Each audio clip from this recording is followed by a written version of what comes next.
என் மகளே, என் மகனே, என் ஜனமாகிய உங்கள் மீது கர்த்தராகிய நான் பிரியமாக இருக்கிறேன். என் மகளே, என் மகனே, நீங்கள் கர்த்தராகிய என்னிடத்திலே ஜெபம் செய்கிறீர்களா என்பதை சிந்தித்துப் பாருங்கள். அதிகாலையில் எழும்பி வேதாகமம் வாசித்து ஜெபம் செய்கிறீர்களா என்பதை என் ஜனமாகிய நீங்கள் சிந்தித்துப் பாருங்கள்.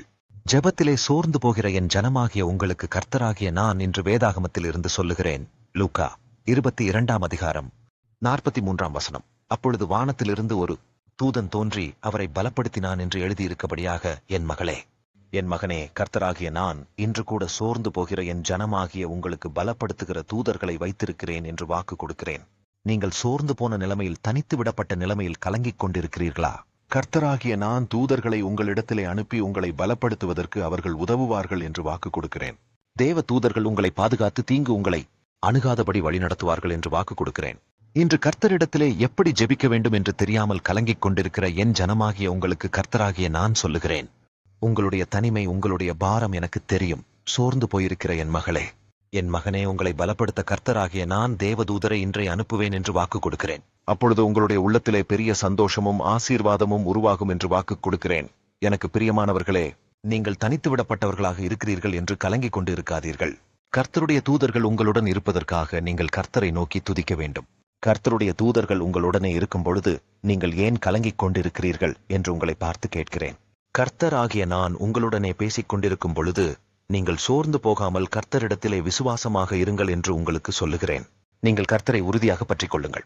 இன்றைக்கு நீங்கள் எதை குறித்து பயந்து கொண்டிருக்கிறீர்களோ அந்த காரியத்திலே உங்களுக்கு ஒரு அற்புதத்தை காண்பீர்கள் என்று வாக்கு கொடுக்கிறேன். உங்களுக்கு வேதாகமத்தில் இருந்து சொல்லுகிறேன். வெளிப்படுத்தின விசேஷம் 21:5 இதோ நான் சகலத்தையும் புதிதாக்குகிறேன் என்றார்.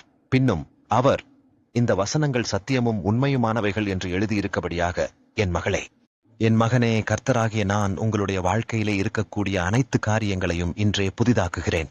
வாக்கு கொடுக்கிறேன். உங்களுடைய வாழ்க்கையில் கூட இன்றைக்கு ஏதோ ஒரு காரியத்திலே அவ்வளவுதான், இதற்கு மேல் இதை செய்ய முடியாது என்று கலங்கிக் கொண்டிருக்கிறீர்கள் அல்லவா? அந்த காரியத்திலேயே கர்த்தராகிய நான் உங்களுக்கு அதை புதிதாக்குவேன் என்று வாக்கு கொடுக்கிறேன். சகலத்தையும் புதிதாக்குவேன் என்று கர்த்தராகிய நான் உங்களுக்கு சொல்லுகிறேன். இன்று எந்த காரியத்தினை குறித்து கலங்கிக் கொண்டிருக்கிறீர்களோ அந்த காரியம் உங்களுக்கு புதிதாக மாறும் என்று சொல்லுகிறேன். உங்களுடைய வாழ்க்கையிலே புதிதாக்குதல் நடக்கும் என்று சொல்லுகிறேன். இப்பொழுது என்னை நோக்கி ஜெபம் செய்யுங்கள். ஜெபத்தினிலே, கர்த்தாவே, எங்கள் மீது அன்பு செலுத்துவதற்காக உமக்கு ஸ்தோத்திரம். தேவனே, என்னை பலப்படுத்த, என்னை தைரியப்படுத்த, என்னை பாதுகாக்க உம்முடைய தூதர்களுக்கு கட்டளையிட்டு என் மீது வைத்திருக்கிற அன்புக்காக உமக்கு ஸ்தோத்திரம். கர்த்தாவே, என்னுடைய வாழ்க்கையிலே எனக்கு இருக்கக்கூடிய கலக்கங்களை நீக்கி என்னுடைய வாழ்க்கையில் புதிதான காரியங்களை உண்டாக்கும்படி உம்மை நோக்கி துதிக்கிறேன். கர்த்தாவே, நாங்கள் இன்று கண்டு கொண்டிருக்கிற வேதனையான துக்கமான காரியங்களில் இருந்து அந்த காரியத்தினை புதிதாக மாற்றி எங்களை ஆசீர்வதிக்கும்படி உம்மை நோக்கி துதிக்கிறோம் என்று ஜெபத்தினிலே என்னை ஆராதியுங்கள். அப்பொழுது உங்களின் ஜெபத்தின் சத்தத்திற்கு செவி கொடுத்து உங்களுக்கு இறங்கி அற்புதங்களையும் ஆசீர்வாதங்களையும் நிறைவாக கொடுத்திடுவேன் என்று வாக்கு கொடுக்கிறேன்.